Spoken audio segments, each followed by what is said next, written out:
सामने हाथ उठा दिया मुन्ना पे। चूतिया है तुम्हारा लड़का। चूतिया है ये इम्पोर्टेंट नहीं है, हमारा लड़का है ये इम्पोर्टेंट है। অনেকদিন পর, কারণ India versus Bangladesh test series আসতেছে আর মাথার চুলটা অনেকটা বড় হয়ে গেছে। তো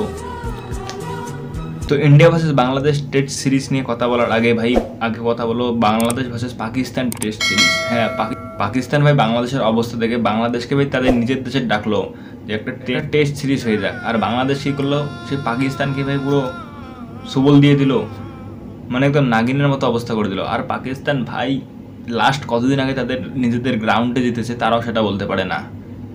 আরে কি কোন, আর কনফিডেন্স লাগে পাকিস্তানের মতো। প্রথম টেস্ট ম্যাচে ভাই বাংলাদেশকে ইনিংসে ডিক্লেয়ার দেয়, আবার সেই টেস্ট ম্যাচে তারা হেরে যায়। মানে ভাই পাকিস্তান তো পাকিস্তানেই। তো বাংলাদেশের ক্যাপ্টেন নাজিমুল হোসেন শান্ত, হ্যাঁ নাজিমুল হোসেন শান্ত এই টেস্ট সিরিজ জেতার পরে একটা আইকনিক ফটো পোস্ট করে। একটা টেস্ট সিরিজ জেতার পরে যে এরকম আইকনিক ফটো পোস্ট করে, তাহলে তো ওয়ার্ল্ড কাপ জেতার পরে অবসর নিয়ে নেবে।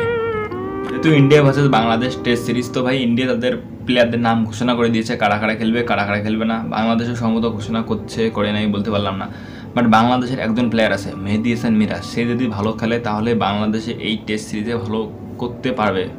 বাট মেহেদী হাসান মিরাজ যদি ভালো খেলে তাহলে বাংলাদেশ এই সিরিজে একটা ভালো রেসপন্স পেতে পারে। আর হ্যাঁ, বাংলাদেশের কিছু মিডিয়া তো আছেই যে এখন ভাই নানা রকম অজুহাত তৈরি করবে যে ভারত তাদের পূর্ণাঙ্গ শক্তি প্রকাশ করে দিয়েছে। আরে ভাই একটা টেস্ট ম্যাচ সামনে, আমাদের বর্ডার গাভাস্কার ট্রফি আছে, তো ওগুলোতে ফোকাস করতেই হবে।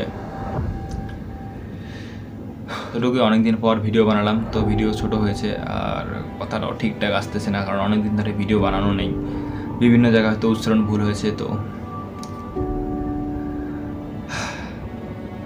আর চ্যানেলে নতুন হলে সাবস্ক্রাইব করে দিও।